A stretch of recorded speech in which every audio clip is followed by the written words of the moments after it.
umebarikiwa mtu na utulivu, licha ya upole na uzuri na utu na utulivu, umebarikiwa mtu na utulivu.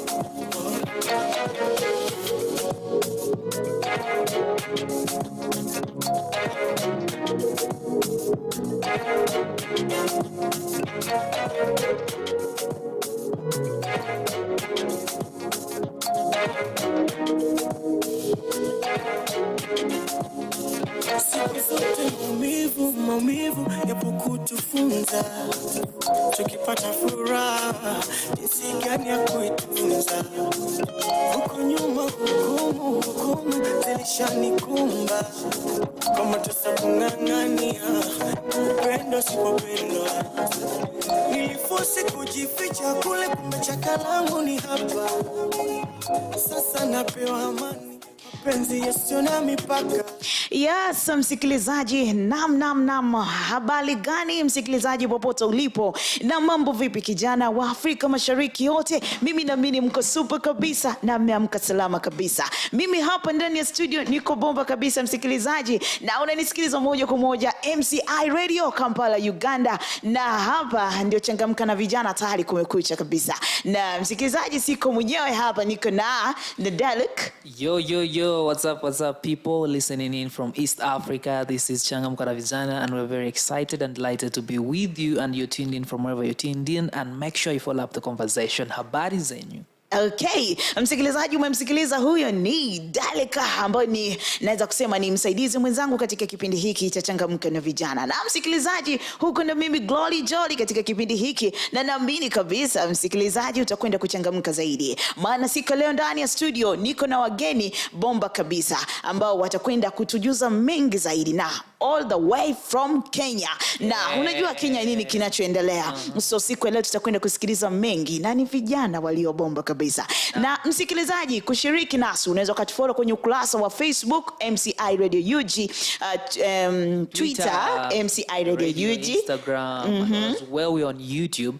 You can go and subscribe. Make sure you hit the notification bells, or as you're notified on each and every other happening that is going on here at MCI Radio. Yeah, na pia msikilizaji unaweza kutuma ujumbe wako mfupi kupitia ukurasa wa WhatsApp number. Tutasoma ujumbe wako moja kwa moja. Na msikilizaji, tungependa uwe karibu na radio yako, lakini pia unaweza kudownload application ya MCI Radio kwenye Google Play. Pale moja kwa moja utaipata, na watu wangu wanaotumia iPhone you as well can have this from your store. You already know your store, so you can have this app on your phone.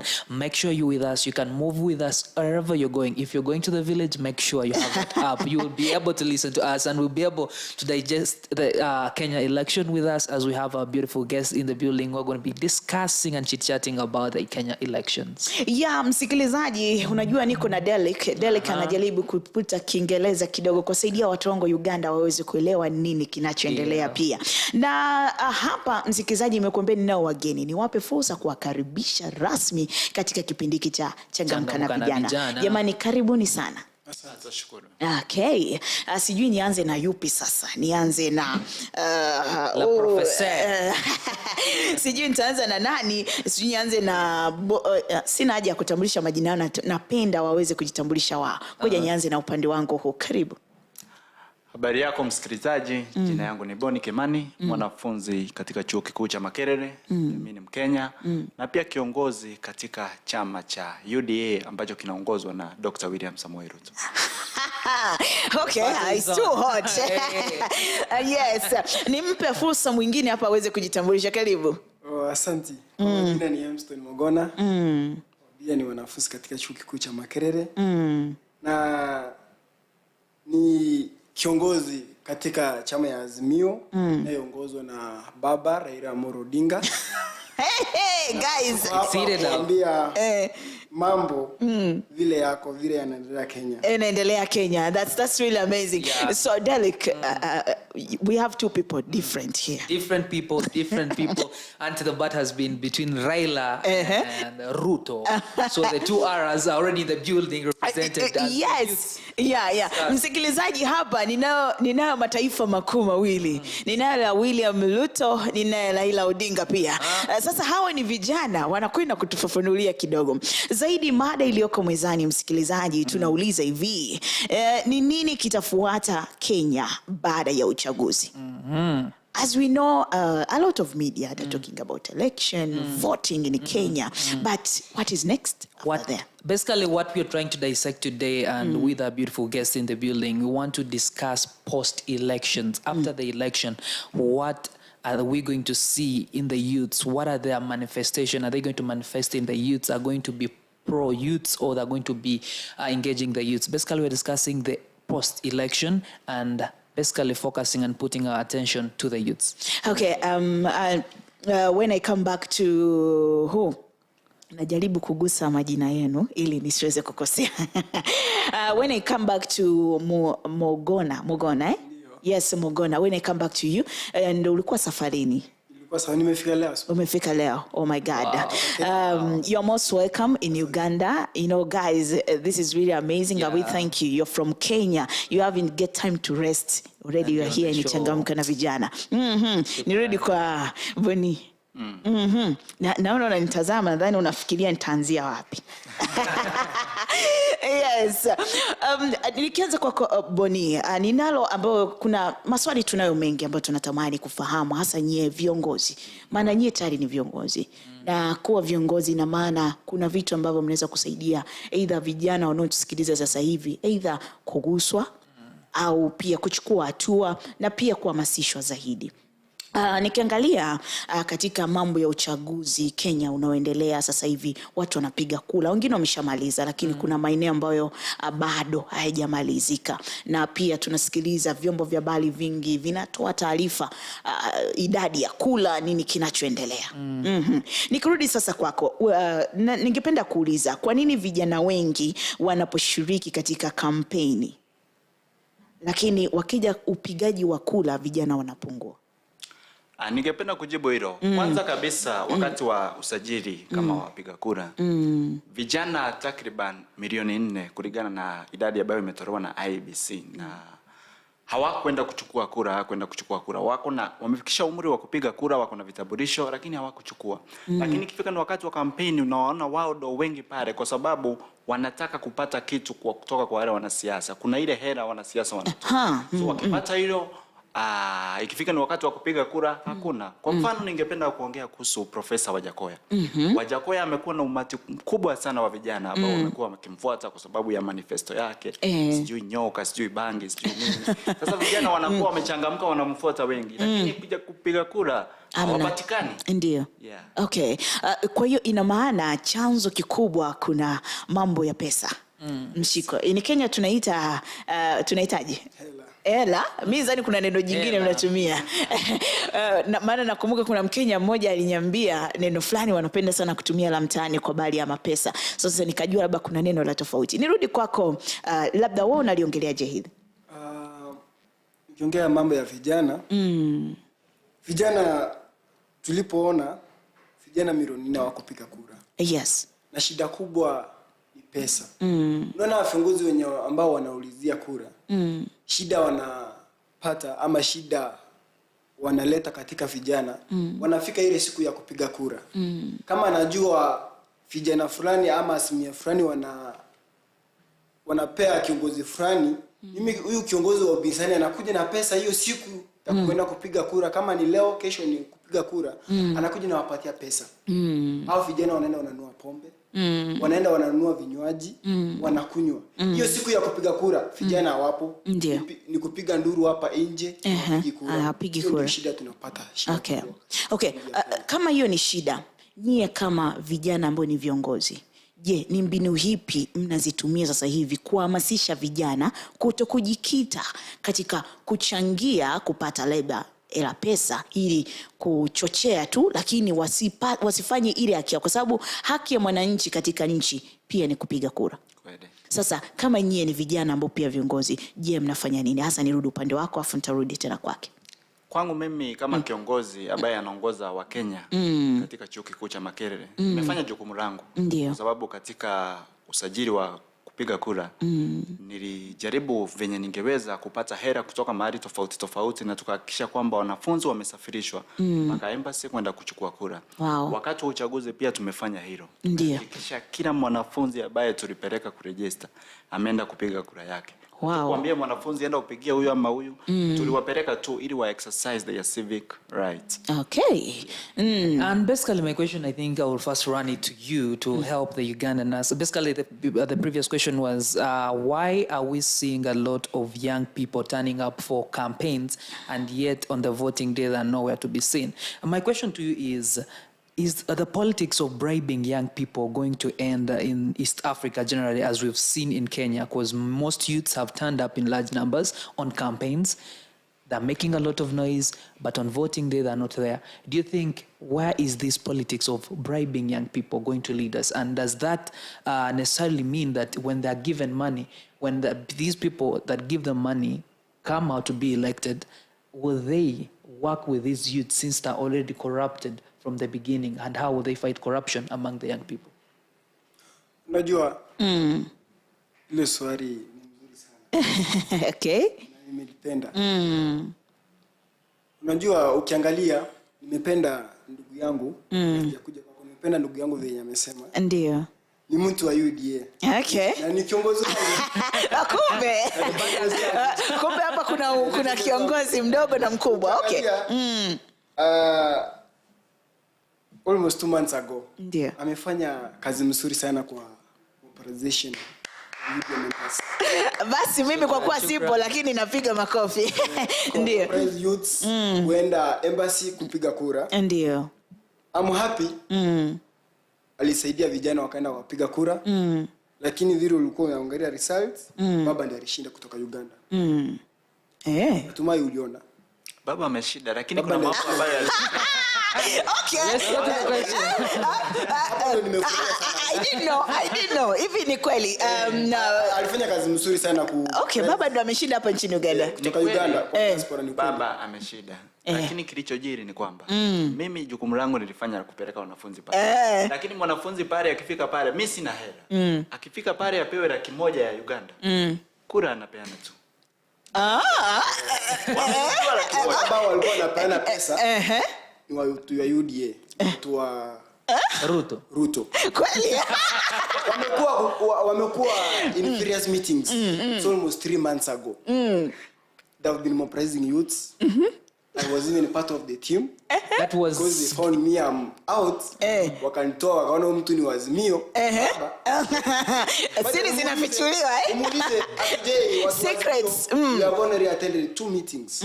But you muulize UDA ameattend how many meetings? There are many. Unajua hii ni siasa. Jambo la muhimu nilifurahia. Alisaidia vijana. Let's go back to the question. We'll go back to the question. Na swali lako vijana kumaliza hii ufisadi ama hii uhongo kupea vijana. Jambo la kwanza, sisi kama vijana tunastahili kuwahimiza ya kwamba kupewa primary si jambo la muhimu. Kwa vile ukipewa primary, mtu mwenye unaenda kupigia ni huyo mfisadi pia. Ukimpigia tena anakuja tena kukuhonga umpigi. Kuwahimiza. Tuchague viongozi wa vitendo. Okay. Tuchague viongozi wa maendeleo. I like that point. Unaona? Wakihimizwa, wakikuwa na hiyo marengo, unapata hiyo siku ya kupiga kura wako na mawazo. Wanajua kitu wanafanya. Hata wakipewa pesa kama huyu mtu wa UDA venye alifanya akapewa watu pesa, they go and exercise their democracy. Naona Boni anacheka. Boni, karibu. I'm seeing you are very laughing. That same question comes back to you. How would you tackle that same question? In what sense are we going to see that youths are no longer going to be bribed in Kenya, not only in Kenya, even other, since we're becoming one block as East Africa, how youths are going to practice the democratic rights in electing the leaders, going, vying after the manifestos and all the preparation that have been through without them being bribed? Jambo kwanza ukiangalia kama Kenya, vijana wengi hawana ajira. Wanasiasa wanapimana nguvu kulingana na umati. Kama mwanasiasa ako na rali hapa, anapima nguvu kulingana na umati ambao umejitokeza. Kwa hivyo wanaenda wanawalipa vijana. Hata mimi ni kijana, kama sina kazi na nimeambiwa niende pale nitapewa 2,000 yake, equivalent to 60,000. I'll go there that day. Yes. Niende nishangilie na baadaye jioni mimi niende zangu nyumbani kwa sababu nimeshapata nini? Nimeshapata hela. Lakini kile tunajaribu kuhimiza vijana. Mwanasiasa atakuja leo atakupa pesa. Lakini utamuona tena baada ya miaka 5. Yes. Bonus tusiwe na mambo ambayo sisi tunajifanyia, tukue innovative, tununue ideas kutoka kwa hawa wanasiasa. Exactly. Kwa mfano Dr. William Samoei Ruto nikiongea kwa sababu nimekuwa nikimfanyia kazi ya Uganda.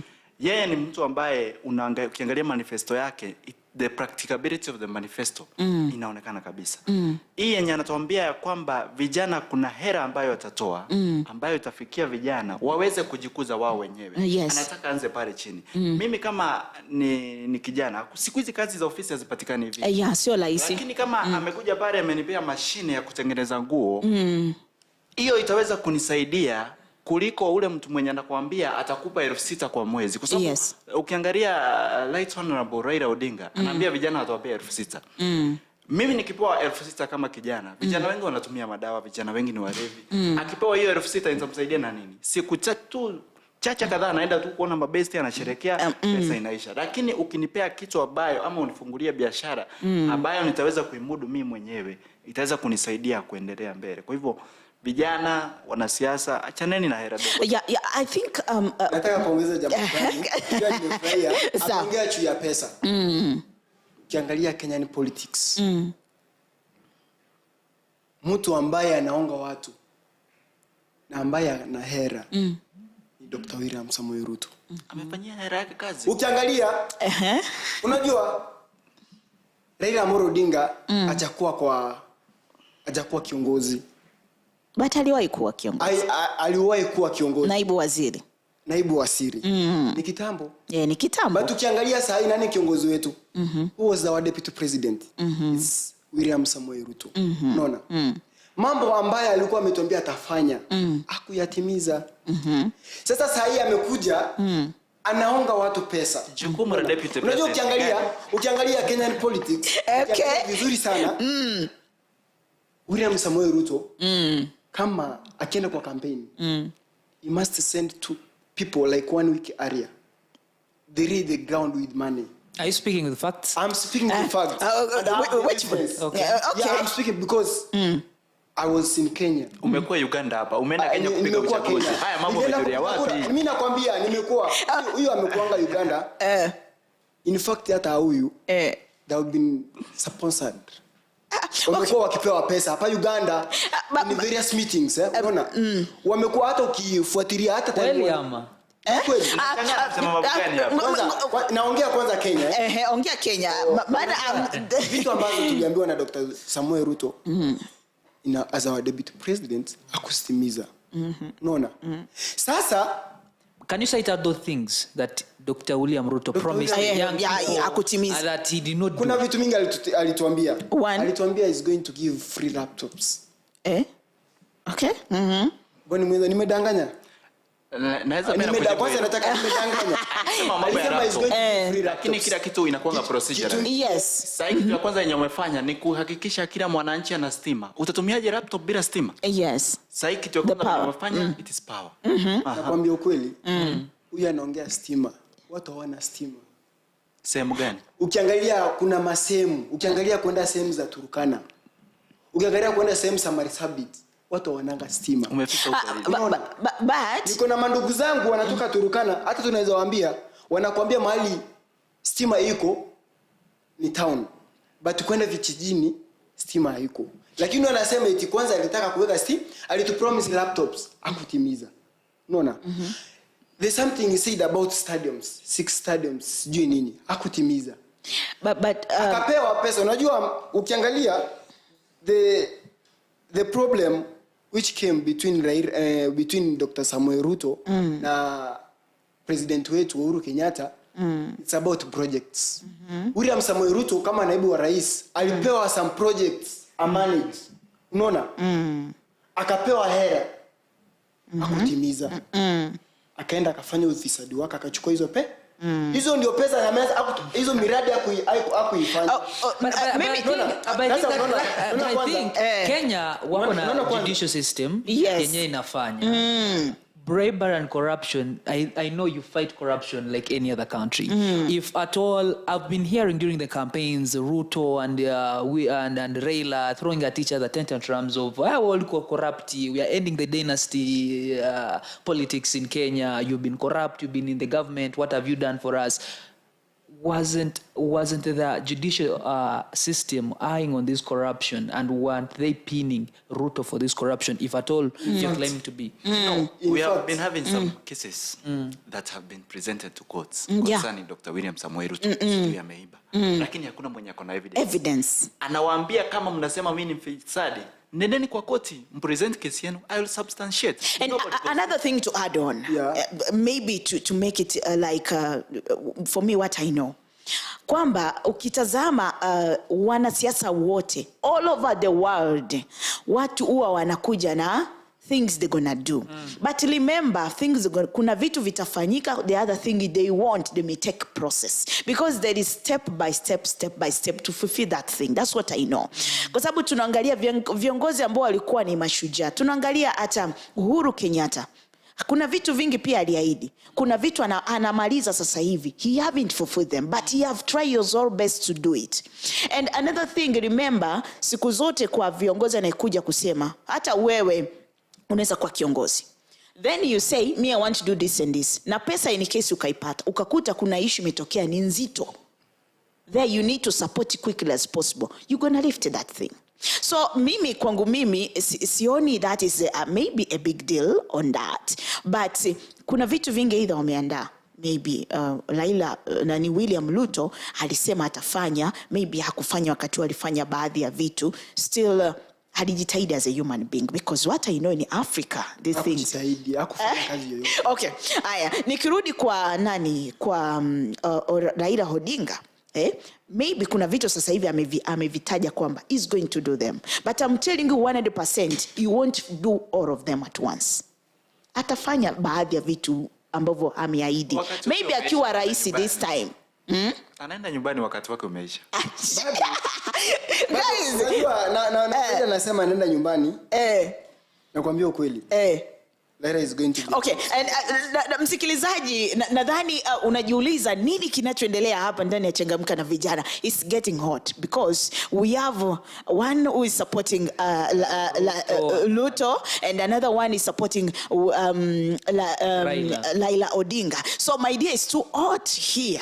Basically it's too hot, and you can be part of this conversation by going down on our different social media platform. That's Instagram, Twitter, Facebook, and as well you can follow us on our YouTube channel. Just hit the notification bell and subscribe and invite your friends. Share this conversation. Basically we are discussing Kenya, but Kenya is in East Africa and we are going and moving and campaigning for the East African community. So if we're discussing Kenya, you Ugandan, you need to be listening. You youth from Rwanda, you should be tuned in and participating in this conversation. You from Sudan, and I've heard Somalia is also vying to be part of the East African community. So wow, you are most welcome to these youth. And you too, as a leader who is listening in, you need to be taking on lessons and asking questions to these leaders. We believe we have leaders in this studio, so you have questions to ask, please, we'll be sampling those questions. Yeah, and you know what, wasikizaji ambao mnanisikiliza wakati kama huu, tunaendelea. Kumbuka niko na Boni Kemani, niko na yes, hawa niko na vijana ambao ni mashupavu kweli, wako hapa wili mabesi, lakini wakifika kwenye upande wa kumtetea mwenzao wako tayari kumtetea. Lakini tukitazama katika update what is happening right now in Kenya, still Raila Odinga is still in the top. Yes, not really. Give me the update. The update is coming from Citizen TV Kenya presidential provision results that are showing I saw in the morning winning with 49.75% with Raila Odinga. You know, at 8 in the morning, 8 in the morning. So the thing is, different media houses, those are provisions. When you open, unajua kishide kwa Kenya. all TV stations that are showing different results. Ningependa kukueleza chenye kinafanya. Kwanza nyamanza naongea. Guys, hey. Kama jana usiku hawa ndio walikuwa wanapiga kelele. Citizen TV. Iko biased kwao. Kiongozi Raila Amolo Odinga ameongoza. NTV ilikuwa upande wao. Unaona? Sasa saa hii ukiangalia ukifungua NTV na KTN utaona mtu ambaye anaongoza ni Raila Amolo Odinga. But ukifungua Citizen TV unaona but shida inatokea hapa. You know these people that are getting different results from IBC portals. Unaona? Now you find some TV stations that are ahead in counting, now and the other TV stations wako chini. That's why those But the good thing, the whole hope is in IBC, hope, right? Yes. That's why nasema easy TV stations don't rely so much. Enda kwa IBC direct. Acha nikwambie chenye kilifanyika. Mimi mwenyewe nilikuwa agent wa William Samoei Ruto. Ndio. Na ukimaliza uchaguzi kuna ile form unafaa kusign, form 34A. The returning officer anaenda na moja, nyingine anatuma kwa IBC, ingine agent anabeba. Sasa kile kinafanyika ni hivi. Form ikichukuliwa ikienda kwa IBC. IBC wamefungua public portal of whereby wanaeka all the form 34As zenye zimekuwa uploaded from different polling stations. Mimi kama agent hapa naweza confirm kama ile form niko nayo inalingana na yenye IBC iko nayo.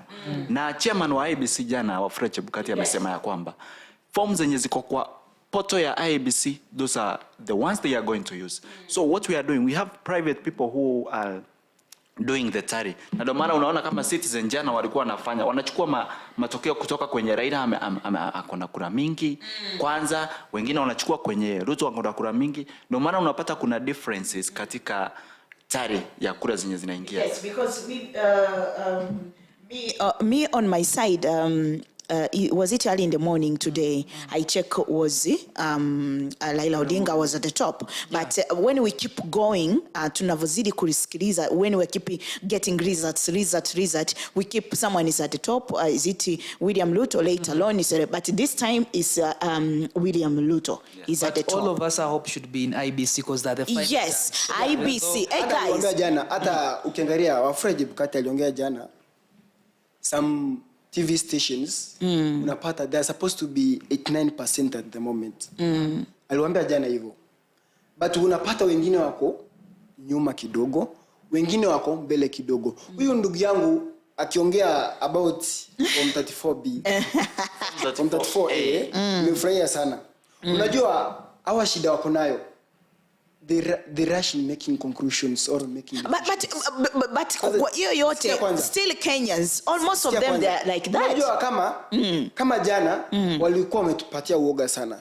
Ukiangalia about the other MPs, the governors, the senators, ulikuwa mtu anapost anakuambia Aisha Juma amechukua, Anne Waiguru amechukua, Sakaja amechukua.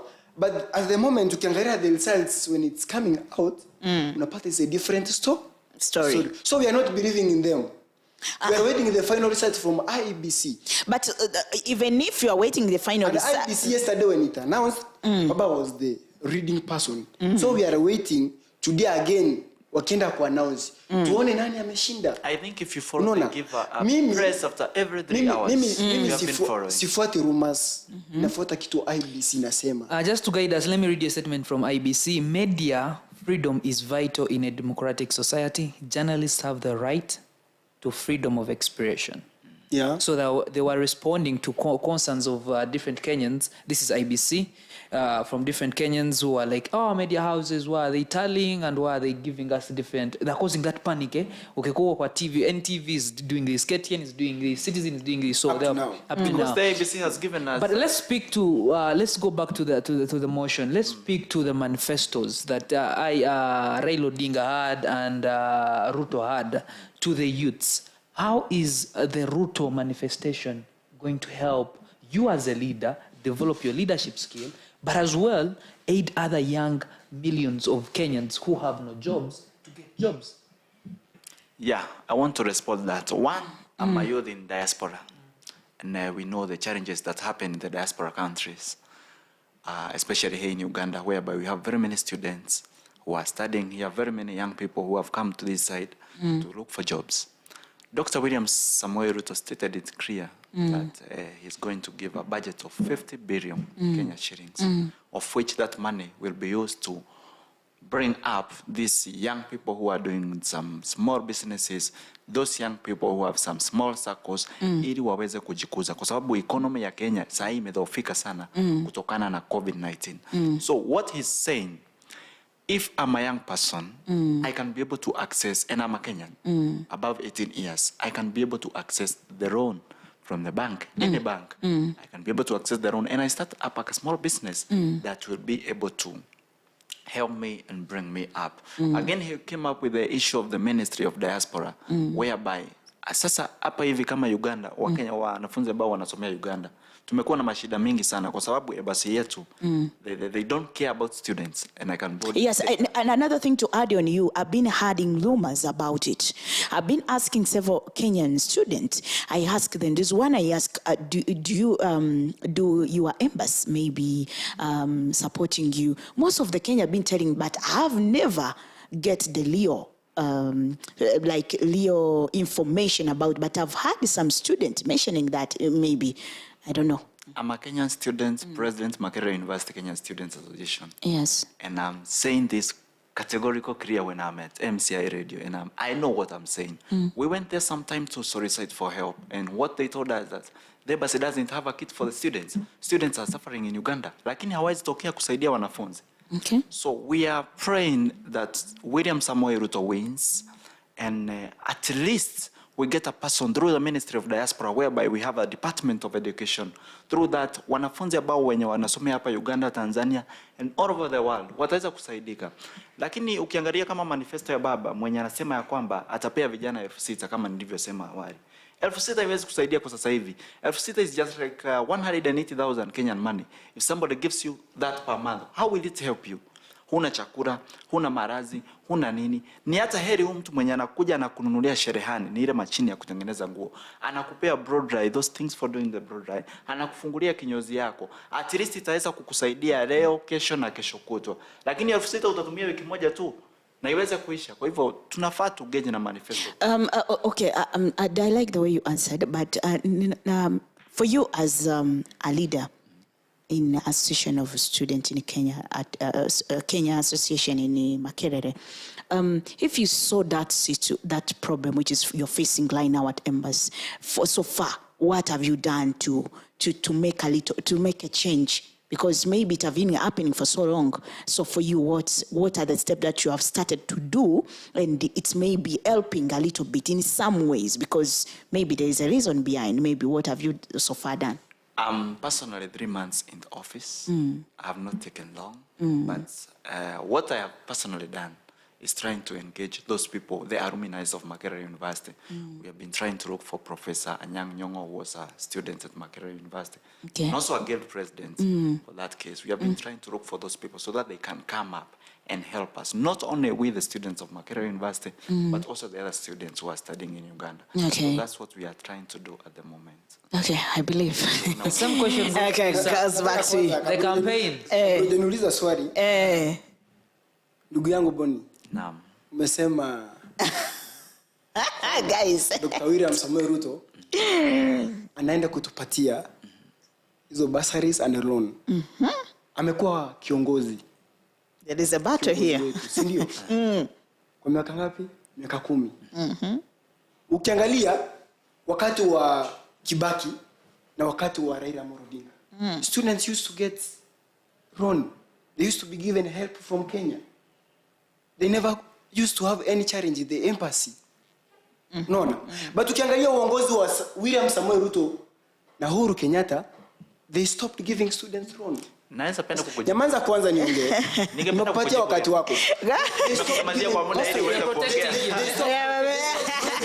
Okay. They stopped giving student loan. Si ndio? Walikataa. Mimi mwenyewe Boni anajua yeye mwenyewe huyu president wetu wa Mkesa anajua vile ambavyo we have been fighting for student loan. Mimi mwenyewe I applied for a student loan. Nilienda mimi mwenyewe mpaka ikakuwa dispatched. Nikaenda mpaka kwa Helpron Nairobi, nikaambiwa hizi pesa zimekuwa dispatched. Kufuatilia nikaambiwa they signed that sahi hakuna pesa zinatuma kwenda any foreign country. Hakuna pesa zinaenda outside the country. And who signed? But students who signed is your government. Hiyo yenye nasema sema. Ruto's government and Ruto yes. That's the government. Sasa amekuja ndio hiyo sasa tena amekuja umetoka kwa government. Tena umeanza kuisema president. Sasa wewe ndio umekuja umetuambia then you are going to help us. How are you going to help us? Now speak to us how your campaign, how your manifesto is going to help the young people. Speak to us. Going to tackle the education sector. Yes, Kenya tell us. Akiongea about the 6,000. It's because this one is not understanding about these 6,000. Make us understand. So make us understand on the side of your The manifesto. It's not going to help the youths. It's going to help the disadvantaged people. No. Those people when wako chini. Naomba niulize swali. Kuwainua. First nyamanza. Unaona? Andika swali hili. andika mahali ili usisahau. The disadvantaged people. Those who are in low class. Unaona? Wako chini kabisa. Unaona? Nikubaie wheelbarrow sahi. Si ndio? Na nikupatie 150,000. Which one can you take? It depends on what the wheelbarrow is going to be doing and what 150 But can achieve in this inflation. Through which can you take? Nikupatie, I've given you 150,000 or 200,000 and I buy for you a wheelbarrow. Which can you take? I will take a wheelbarrow because it will last longer, it will make money. It will last longer. That's according to you. What about you? We pick that is it wheelbarrow? Wheelbarrow. Yeah, we pick that one. Ikusaidia aje? One, carrying luggage. Yeah, carrying luggage. We are speaking out of the mind of a young person. Given money first, what do we think first? Kula, nguo, Yes. Kama lifestyle. But if I'm given a wheelbarrow, I know I'm going to carry luggage in the tax packs, taking them there somewhere. I'm getting money. If at all I'm still with the discipline of saving, the money I get, yes, I'll save part of that money and devote myself. Understand? Because we know that wheelbarrow pushers in tax packs, taking luggage. Is it in the market? These places. So you see the importance of a wheelbarrow now to a youth who has a mindset that has been trained and disciplined on how to work, not to seek for money. That's how now. That's my opinion. The way this one is speaking, ndio kwa maana tunasema our youths. You asked me as a person, not as a moderator or as but that answer was a personal. You asked me as a random youth. That's why hii 6,000 ukipewa about Baba's manifesto. Si eti unaenda kukula. It's about racing. Kama uko na jerehani ya kushona nguo, also it will help you to buy another one. So what I'm saying is a booster. Kama uko kwa biashara, unaona, ukipewa hii 6,000 unaongeza stock. Remember, Unaona, ndio erase your standard of living. Unaona? Wait, I want you to speak the manifesto should speak to a young youth like me in Kenya who has no job. The rate of unemployment among youths in East Africa is growing rapidly. And we are faced with a problem of inflation in East Africa. So I don't want you to speak to a youth. That money that you're saying is acting as a booster. I already have something that I'm doing, but you're coming to aid me, to support me. You're giving me a clutch to hold on. But I want you to speak the manifestation. How is it going to help the young person who's going to get out of campus, Makerere University, and is going to start looking for a job? Who's that? The guy who's on the street, has no job, has no education, but is a citizen of Kenya, and he pays taxes. Right? So how is that manifesto going to help them, pull them out from that level of being unemployed to a level that they're going to have something to earn, waiting for the tips from the government. Okay, they're going to tip you 6,000, they're going to tip you 5,000. For how long are you going to be tipped to survive with your family? Remember, these youths are turning out to be elders. You know, first thing, utasema nimemaliza campus direct, then you get a job. yeah. First of all, huyo kiongozi ambaye tumechagua, how many jobs has he created? Have you seen? Amecreate how many jobs? Then how many jobs has he created? Ndio huyo akitoka hapa campus, he knows that he did law, anaingia mahali fulani.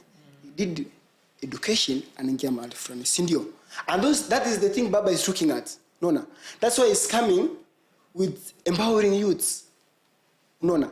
Ukimaliza kama sisi sasa alisema if he's going to win this election. Unaona? The first thing 100 days what he's going to do is creating jobs. How? Unaona? Is creating jobs. Subila maliza point yake. Is creating jobs. Create these jobs. Then when you are going to come unapata unaingia you are going to enter somewhere. Unaona? That's what Baba is fighting for. The first thing in Kenya right now, employment is so much high. Unemployment so much high among the youth. The first thing about unemployment is about the literacy. Unaona kwa watu, if you check in Kenya, watu wengi, you cannot say that you are going to create jobs kabla hujafight literacy among the people. That's why Baba is coming with the free education from primary up to campus. But up to now they are saying first school education is free. But people your government saying that the education is free, but they never create it is our government, not my government. Yes, you're also in the government. I have been a diad of Baba. I've been a diad of Baba. Yes. I have not been recognized or risk government. Okay, yeah. Wamekuwa kwa government, but I have not been recognized. Okay, so guys. That's why, first wait, they say that they are going to give free education. Using the wallet mpaka free laptops, and they're going to fight literacy. Up to now they have not fought. That's why Baba amesema now when you are going to give him presidency, first thing you must fight the literacy. Ukifight the literacy, that's the time you are going to create jobs for people. Nimekaa sana sijaongea. Okay. Ngoja nikupe luksa, karibu. Na Wakenya na vijana tuache kudanganywa na watu. Nataka tuangalie hawa watu watatu.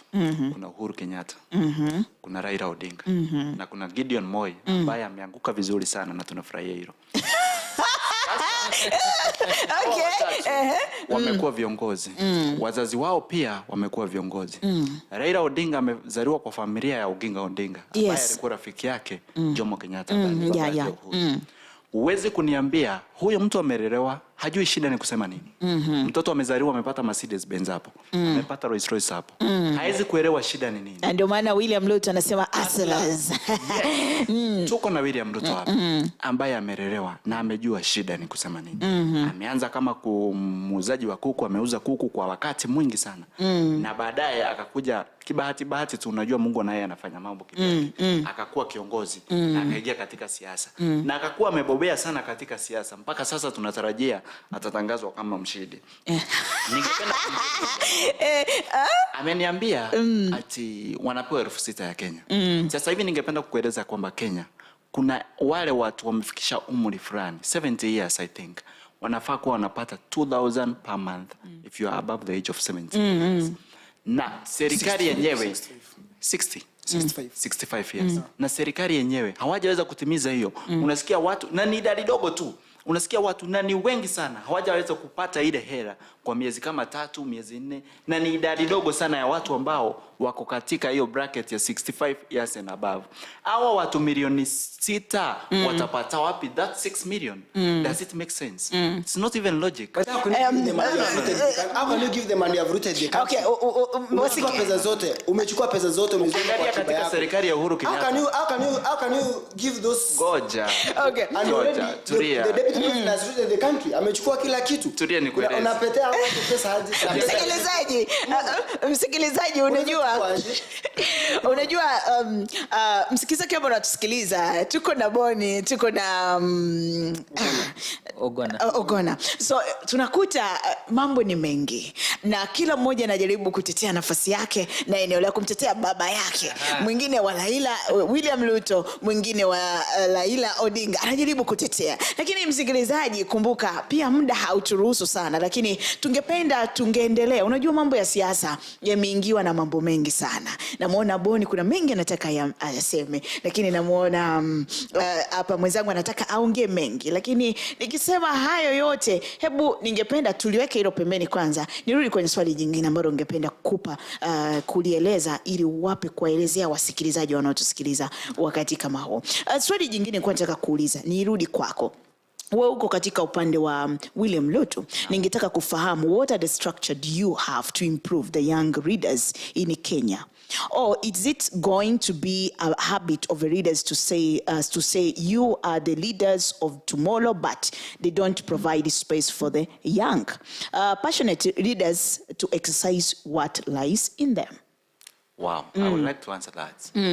We already have in place the global young movement, the global youth movement that is coming up under diaspora, under Dr. William Samoei Ruto, that is going to do so many things. We have already started organizing ourselves.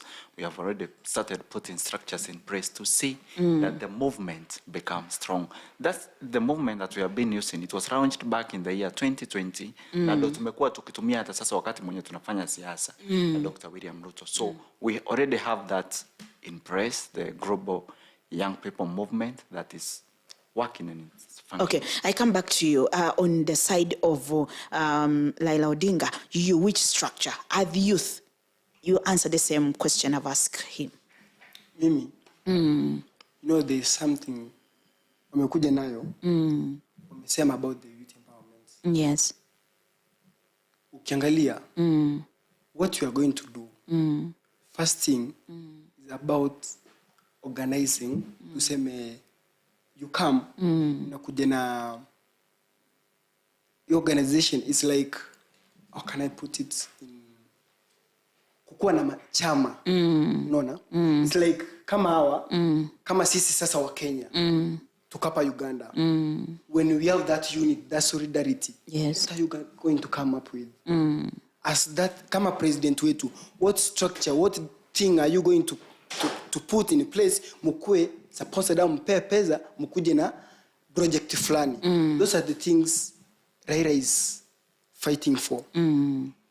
If tunaenda kama tuseme it's here in Kampala, those youths who are in Kampala, those youths who have business mind, kama mko na chama, hiyo chama yenu, what do you want to benefit? Unaona? Then mkikuja na hiyo structure yenu ama mkikuja na hiyo vitu zenu, then we empower you. When we empower you, then you start that project. Your project ndio ende kuwasaidia. Huyu amesema about the group, about the youths, about vitu za group, about organizations. We have been having organizations in Uganda. Tuko na Mkesa, that's Makerere Student Association. Tuko na Kesu, which is comprising all. But we have not created that unity. We have never been given anything from the embassy. We are fighting around with these ones. Unaona? I think I need to find a way as Changamka Na Vijana to get to one of the members from the embassy to clarify such. Yeah, that's the yes, Yeah, because we get the president and the one member from the embassy. yes, they tell us what is happening, because if most Kenyan you are crying like this, it means hatutasaidiwa kitu yote. In fact, even getting the pass kupita kwa border, it's us who are fighting around. There's nothing we have been helped from the embassy. okay. Embassy yetu ya Kenya ni kama imetupatia macho. I can simply say the embassy of Kenya here doesn't care about students. Doesn't care about students. You can just go there and they just chase you from there. Let's read those allegations until we get a member from Yes, the yes. embassy to answer to these allegations that you are raising. Tungekuwa venye tumekuwa organized, we were being sponsored. Venye amesema, because they have a direct link with the deputy president before even tuanze elections. Okay, I think he was to sponsor us, ama angalie hiyo mashida yetu atusaidie. Okay. Si hii wakati ambapo amekuja anatuambia tenda kutusaidia tena wafanye hilo jambo. Okay, I think now Raila is coming with this thing. When you're having that organization, when you are having hiyo chama, how is he going to empower you? That skill which you have, how is he going to empower you? That's why tunasema first empowering youth first. Nona. Unakuja na chama yako, you organize something, you come with that idea of yours, then he can empower you, then you see how you are going to progress. Okay. Yeah. Thank you so much. I think these are the abbreviation about embers. We shall find a way one day to invite both of you to be there, maybe especially a president, and we get one of the member at embassy too. You can say everything we hear from them also too. Yes, why? And another thing, I think the one gonna be a president in Kenya, maybe will be the one to help you out also. Yes, but for me, I'll be waiting. I'm waiting to hear the win. So when one of you win, one of them win, I think I'll be welcoming you guys. We're gonna have a celebration here. Yeah. So when I go to the I have a lot of questions to ask, but this is the last question I'm going to ask you guys. Is like I will start maybe with you. What are the role of the youth in post-electronic processing? Like after the elections, these guys have given us the manifestos. We are going to do this, A, B, C, and D. What is the role of young people to see the realization of those manifestos into their livelihoods? If you said you're going to provide shoeing machines to us, are they there to the youth? Does it show in the different places, Nakuru, Naivasha, and other places, does it show that the youths are having those machines? So what is our role as young people? One thing I like about this election is that we have been having so many young people who came up to take different position. Yeah, I've seen that too. Good thing about it, wengi wameshinda, wamekuwa viongozi. I think those are the people we are going to use. Kwa sababu kwanza wako katika mrengo wa serikali ambayo inaenda kuja ya William Samoei Ruto. Kwa sababu ukiangalia asilimia kubwa katika Kenya, wengi wamechaguliwa katika mrengo wa UDA ama mrengo wa Kenya Kwanza, vyama ambavyo vimeuda Kenya Kwanza. Kumaanisha ya kwamba serikali ambayo inakuja itakuwa ni ya Dr. William Samoei Ruto. Itakuwa ni rahisi sana wale viongozi kupigania haki za vijana na kupush the manifesto that the deputy president gave us to see the realization of the manifesto. Again, tunasema kuna hizi vyama za global, kuna hizi choosing generation, kuna becoming a new generation, zenye ziko mingi Kenya. Viongozi wa hizo vyama wasubue hao wanasiasa kabisa, ili waweze kufikisha ujumbe bungeni, wawe wanakuja na bills ambazo zitaweza kusaidia hao vijana kupata hera, waweze kujiinua wao wenyewe. Yeah, that's really, and then I come back to you through the same question. Venye tunaenda kusaidia vijana. I'm happy ameongea about viongozi ambao wamechaguliwa wengi ni vijana. Ndio. Lakini nataka kumwambia when you see the member of parliament at the moment, Azimio is the reading. We are talking about the strongholds. So okay. Now these people, I'm sure that thing we are going to come together. They produce a youth development fund. Then that youth development fund, waichukue that bill, waichukue parliament. These youths, when you are elected, they fight for us. Then in the parliament, they pass that youth development fund, which is going now to empower these youths. This is chairman nimekwambia, it's going now to help us from parliament, to help us to empower sisi, the vijana, at least, to pata something. Mnataka handouts. The problem of UDA, they like lies. You give us evidence because naona umekuwa against Boni sana. I'm against Boni because the pride has many things. We want evidence. Give us evidence. Evidence. If you have been following Kenyan politics, when you see Ruto's campaigns, there's nothing more he's talking about. He's talking about only lies. Let me tell you one thing. But unajua kila mtu anampigia kampeni mwenzake. Campaigns were closed. Yeah, campaign were closed. Right now we're in voting. Yeah, now we're in voting. Mimi kitu naomba wakimaliza kupigania vijana hapo pale tukipata hiyo pili imekuwa passed hapo kwa vijana, then they're going to come on the ground, then they see this youth group is talking about. You are going to graft. They cannot just come and sponsor you kabla amna vitu zenu. What do you want to be helped? Nataka msaidiwe nini? Okay. Unajua Right now, msikilizaji kama unatusikiliza, bado tunaendelea na majadiliano hasa ya vijana, mambo vijana walioko Kenya, hasa katika mambo ya uchaguzi sasa hivi. Tukitazama Kenya sasa hivi iko katika kupiga kura baadhi ya maeneo, lakini asilimia kubwa naweza kusema wengi wameshapiga kura na matokeo yameshatoka. Lakini yote ya yote tukirudi kwa Boni hapa na Mugono. I don't know why jina lako linakuwa ngumu kulishika. Mugono. Sasa tukirudi wote hapa, nyote mnajaribu kuelezea pande zote mbili. Unaeleza pande yako ya William Ruto, tukirudi huyu anaelezea Raila Odinga, all in all, lakini kumbuka votes za kwenda kutoa majibu kamili. Kweli. Na tayari zimeshaanza kutoa majibu, baadhi sio 100%. So, all in all, we were waiting to see who will win. Yes, atakayeshinda ndio huyo. Lakini kitu kinachobaki kwenu kama viongozi, tunaangalia tunapoelekea ukingoni kabisa kumaliza kipindi hiki. Wewe kama wewe unasema nini baada ya uchaguzi? Maana tayari uchaguzi ndio umeshafika hivyo mwisho. No talking, no telling youth we shall do this and this. Now it's done. So baada ya uchaguzi, wewe kama kijana, kama kiongozi, unatarajia kuona nini ni Kenya? Baada ya uchaguzi tunaenda kupata kiongozi ambaye atakuwa ni kiongozi wa wote. Okay. Atakuwa ni kiongozi ati sijui mimi nilikuwa mrengo hii na hii.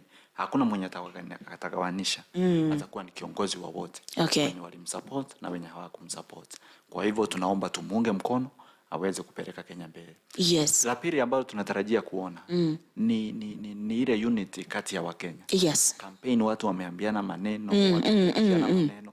Lakini tunaomba kuwe na ile unity. Yes. Do uchumi wa Kenya usiendelee kudhoofika kama ulivyodhoofika wakati wa COVID-19. Urudi imara kwa sababu tunaamini ya kwamba Kenya ndio imeshikilia uchumi wa East Africa. Yeah, exactly. Ndio nchi ya kwanza kabisa inaongozana ni kwa uchumi mkubwa. Hilo lingine ni vijana, sisi vijana. Yes. Tutafanya nini ili tuweze kuona tumesaidika? La kwanza ni kukibizana na hawa wanasiasa. Ndio. Wametupromise heaven and kwa karibu niseme wametupromise mambo mengi sana ambayo wanaenda kutufanyia.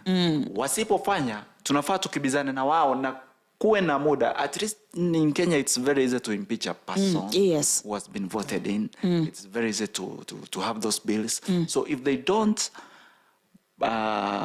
deliver what they promised, it is our right and it's our role as young people tuwakibize kabisa, tuone wameondoka kwa hizo viti na tupate watu ambao wanajali vijana, watu ambao wanainua vijana, watu ambao wanajali vijana. Kwa mfano katika michezo, talanta, kwa sababu nafikiri talanta inalipa sana siku hizi. Exactly. Wanasiasa wakuja wainue talanta za vijana, tuache kuwa na vijana wanapotea katika madawa ya kulevya, yes. sijui nini. Wanasiasa, please bring the youth. Okay.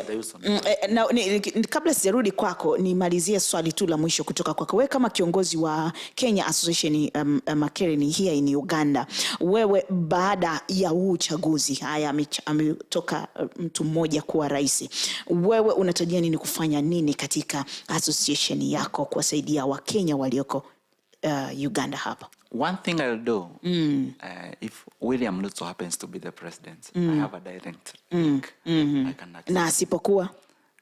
Of course. Okay. Asipokuwa, kuna connection na kuna njia zingine ambazo naweza tumia kupata habari atakuwa ni rais wa Kenya. Okay. So kama ni William Ruto, wacha niongee kwa niaba ya William Ruto. Kama ni yeye atakuwa kiongozi, itakuwa ni rahisi sana ya wanafunzi ambao wako hapa Makerere. Kuna wakati tumeenda kwake, ilikuwa Disemba tarehe 3 mwaka uliopita, na niliwasilisha mashida ya vijana na mashida ya wanafunzi ambao wanapitia hapa Uganda. Kwa hivyo na akaniahidi ya kwamba nitakapoingia kwa ofisi, kwa sababu wakati ule alikuwa busy, campaigns inakuja nini, hangeweza kutufanyia kitu. Lakini wakati huu akiwa rais, nitakuwa nikirudi pale tena juu najua nitarudi akiwa rais, tupatane State House. Nitaweza kuwasilisha mashida ya wanafunzi ambao wanapitia hapa na itakuwa ni rahisi sana wanafunzi wetu kusaidika. Okay. Kwa hivyo naomba tuwe watulivu, tugojee matokeo na imbakia kidogo, asilimia dogo sana tuweze kupata matokeo kamili. Shukrani sana Boni. Nirudi kwako. Baada ya uchaguzi kama kijana, unatarajia nini? Kwanza kabisa kitu ambacho nataka Kenya ni amani. Yes, amani kubwa ndio ya muhimu zaidi. Nilikuwa nimekuja kutoka nyumbani. watu ni watulivu. Yes. Barabara iko sawa. Yes, I was so happy about it. Kila kitu iko sawa. Na nilifurahia mimi mwenyewe. Yes. Because previously what we have been witnessing is different from this election. Yes. Na kitu kingine, sisi zote ni wa Kenya. Yoyote ambaye atakayeshinda uchaguzi. If it's Raila Amolo Odinga, it's William Ruto. Wacha mmoja aita upinzani. Yes. They shake hands. Yes, ushirikiano. Washirikiane pamoja. Lakini sasa venye imekuwa imetutesa. Kumekuwa na hard shake by test. Okay. Sawa, watu wandicheck. Hiyo ndio shida wako na hawataka amani. Okay. Shida iko Kenya. If Raila Amolo Odinga is not going to accept the results, you know what will happen. If Ruto is not going to accept the results, you know what will happen. Na mimi mwenyewe sitaki hizo vitu zifanyike. Yes. Wanajua sheria mwenye hata kubali. Sitaki hizo vitu zifanyike. Oh, you know you have been in Kenya for many 2017. Unajua kitu ya tunaongea ukweli. Okay, 2017 ambayo know what's there. Yeah. But still what happened? What has been happening? Everything was nullified. Unajua Raila but we're talking about the hurting, the killings and all that. Unajua sisi ndio tunaumia peke yetu. Viongozi hawaumii, sisi peke yetu. Mimi ya kitu ambacho ninataka katika taifa letu la Kenya, whoever wins asikuwe na ile chuki, the reconciliation. Wacha haita hii mirengo ngine. They shake hands and Kenya will have peace. That's the only way to go. No. Hiyo ndio peke yake nataka. Na kitu kingine about the youths. Kitu ambacho ninaenda kuhimiza mimi na ndugu yangu Boni. When it comes to fighting for Kenyans, we fight once. You don't care whether you are in another thing or you don't care whether you are in another movement. Unasema kama wewe ni Mkenya ni Mkenya. Kama umekosewa, we come in full swing. Kama tunakusaidia kama Mkenya. And after election, that's what I'm going to expect. Okay. We are going to call all Kenyans as the president. Tuite sisi sote tukuje pamoja. Okay. Then we see how again we are going to come. Now tusahau yaliyopita. Ni kweli kuna umuhimu wa kusahau yaliyopita. Ruto is our president, we say this is our president. And we if Raila Amolo Odinga is our president, we say this is our president. And that's what we are going to take. No. Let's say how are we going to fight for Kenyans? No. Kama youths hapa wa diaspora, how are we going to fight? Because tukikuwa na disagreements, we will never achieve anything. Now that's what I'm going to expect kama youths. Pamoja, tupiganie pamoja. Zile vitu ambazo ile mahitaji ambayo tunataka kama wa Kenya as youths, yapate. And the other thing about these young youths wamekuwa elected to parliament is going to be business unusual. Hatuendi kuwapembeleza because they have been giving us promises. We have been fighting for them. They cannot deceive us again for 5 years. Awende kusaidia vijana tena tuwapembeleze. No. We are going to lace up as youths. It's our time to stand up. Yes. Fight for our rights. Yeah. Kama kitu ni mbaya ni mbaya. Kama wewe ni mbaya ni mbaya. Tukuje pamoja as youths, even if you are in UDA, even if you are in Azimio, politics is done. We are fighting for one thing. Tukuje pamoja tuone vile ambavyo tutasaidia vijana wetu. Okay. Msikilizaji, nadhani umepata kusikiliza wote kabisa wakieleza yale yote kama kiongozi na pia kama kijana. Na mambo gani wanatarajia baada ya uchaguzi? Kikubwa zaidi ni amani. Hata mimi hapa ndani Changamka na Vijana ninataka amani Kenya. Tunaona pia Tanzania imekuwa na amani na hiyo amani pia tuione Kenya. Na pia tunafurahi kuona utulivu katika kupiga kura. Tunaona kati ya mji ambao ulipata ghasia sana, watu walikufa, violence, it was Nakuru place. So this time Nakuru, it was really cool. The peace was there. Everything went in smooth way. Nilikuwa nasikiliza kiongozi wa kule anaelezea ambia he was so happy to see such. Kwa hiyo ni jambo pia la kufurahi na kushukuru Wakenya wote na pia kushukuru Mwenyezi Mungu kusaidia. Maana ni vibaya kuona kila itwapo leo watu wanafariki, ndugu zetu wanafariki. Lakini pia kitu kingine mwingine pia tunaweza kusema baada ya uchaguzi yote atakayechaguliwa kuwa kiongozi au rais katika nchi ya Kenya ni tutakubaliana nalo. Zaidi tutakwenda na sheria na mikakati itakayowekwa mipya na kuweza kuifanyia kazi kuendeleza nchi ya Kenya na kuendeleza pia zaidi Afrika Mashariki. Tunafahamu Kenya ina nafasi kubwa katika nchi za Afrika Mashariki. Kwa hiyo tunatumaini kuona mazuri pia, na kama viongozi hapa Boni tutatamani kuona tena ushirikiano zaidi baada ya uchaguzi na magoti tataweka. But I have one thing. Since we are in East Africa, I want you to, it's one question that I'm going to be asking and you all answering it. What lesson should youths in other East African countries pick from the youths in Kenya? In Kenya. One, I call upon the youths to fight and fight hard so that they can get these leadership positions, because that's the only way we are going to change East Africa and Africa at large. Okay, thank you. The only thing I need is unity amongst the youths. Tukikuja pamoja, tutapigania hiyo ufisadi. Yes. Tukikuja pamoja, youths cannot be degraded or they cannot be left behind. Okay. And if you have the potentiality, if you have the skill, rise up as a youth, come, we fight together and we move forward. That's the only thing I want among them. Okay, msikilizaji, umewasikiliza wote, ni mengi wameweza kuongea, na mimi kwa hakika hapa nimechangamka na vijana kwa kujifunza mengi mambo ya uongozi zaidi katika nchi ya Kenya. Kumbuka nchi ya Kenya ni moja ya nchi za Afrika Mashariki. Na msikilizaji, nadhani siku moja nitamkaribisha Aidha Boni mwenyewe tu anielezee anafanya mambo gani kwenye association ya Wakenya. Yes, maana I'm very happy by the way to have you. I've been seeking to get a leader, a president of Association of Kenya within Uganda. So to get you, it's my honor and I will thank you. I'm very humbled to thank you to come here to Changamka Na Vijana and at MCI Radio. And I think soon I'm going to set a day for you to invite you once again. And also too, there's a special day I'm going to invite you to. I want to hear just from you, not both of you. Just from Because the rail and Ruto will come I'm telling you, here they wanted, it was too hot from here, guys. I was like, where should I go? Should I go to William Ruto or should I go to Raila Odinga? But I'm in the middle still. But I will confirm at the I'm playing for to square in a red land because the way things are going, it's smelling like a red land. That's the reality. Okay. Because if they are going to continue with the same, that's mtu anashindana na kura kidogo when they are going to reach 6, this one 6, 6, automatically we're going to have a leader for these two people. Okay. And they cancel the results and they say nobody less 50. Oh my God. Plus one. We don't want that. Yes, we don't want that. And we don't want that because if you are going to that thing again, I know what's going to happen. Yeah, it's going to happen. And so we don't want that thing. Yes, yes. Tunaomba tukue na amani. Kiongozi ambaye atakuwa announced. Yes. Let's just accept Yes. and we move forward. Yeah, that's true. As youths.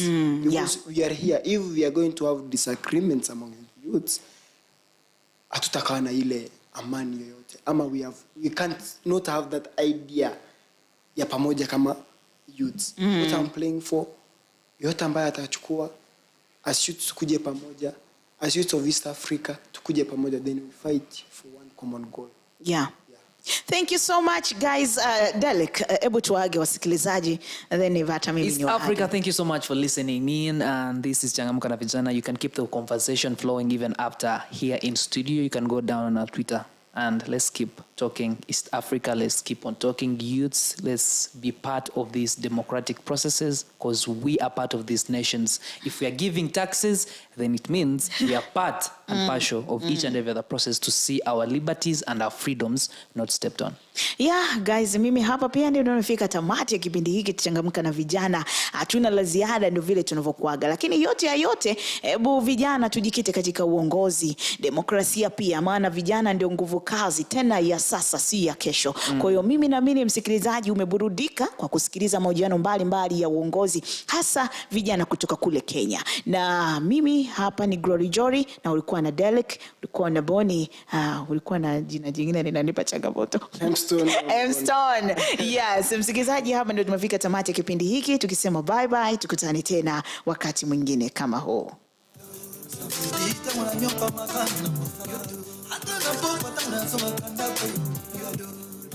Yo,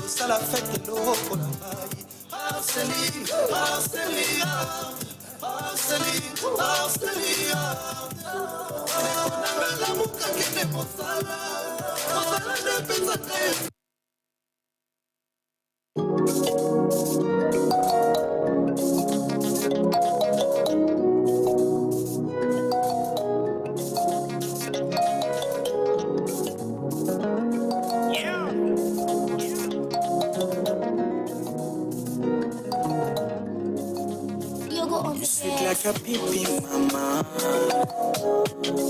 I can't fight, I can't kill someone for you. Because I'm in the danger zone. Oh no, this feeling that I'm feeling, it's too much. I see future, see life with you is so brighter. I could better son, now you know that I'll die for you. Oh, sweetheart, life with you is so sweeter. I could better son, now you know that. I could better son, now you know that. Yeah. Now how can I keep you when you do me? Oh my love, and the man that I'm gonna sing to you. Oh my love. Natupa maelfu kwa mamia in this world. Ila we pekee niwe kuchagua. I swear to God. Na umebarikiwa tu na utulivu. Umebarikiwa tu na utulivu. Licha ya upole na uzuri na utu na utulivu. Umebarikiwa tu na utulivu.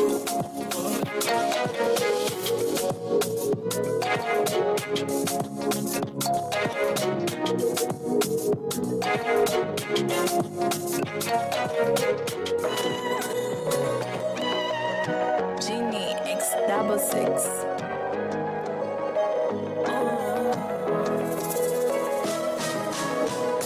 Iwe giza baridi na upepo, iwe kuna mawingu na minyesho, your body baby joto, joto. Unafanya nijihisi special, unanipa sababu ya uwepo, kando yako we mtoto, my desire, when you pay down, mima ututi sijelewi, oh my God. Shidani, nimekulia bizini, shidani, baby uko moyoni, wewe nakutaka we, kwako sijiwezi, oh my love, mpenzi we, roho yangu we, kwako sijiwezi, oh my love.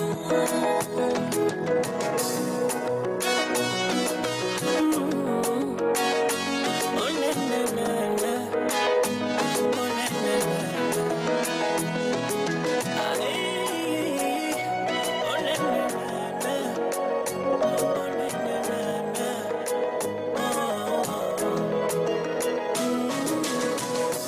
akili mwili baby, hasira zangu na vituliza, ukiongea nasikiliza, yote sababu ya upendo, pili baby, vindi mchuvi ya kunyunyiza, yani uroda kupitiliza, nimeumaliza mwendo, kiukweli napenda, nachangana na haya mara, shidani, nimekulia bizini, shidani, baby uko moyoni, wewe nakupenda, nakutaka na kwako sijiwezi, oh my baby, mpenzi wangu, roho yangu we, kwako sijiwezi,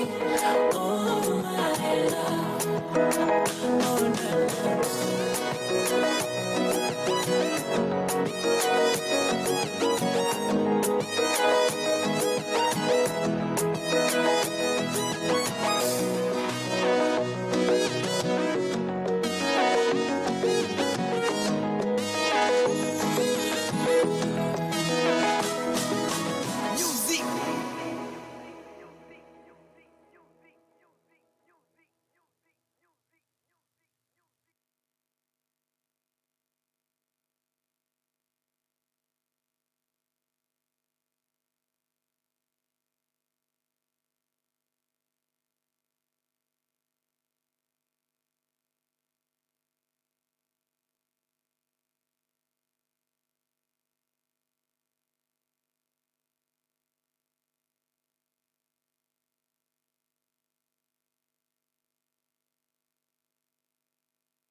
giza baridi na upepo, iwe kuna mawingu na minyesho.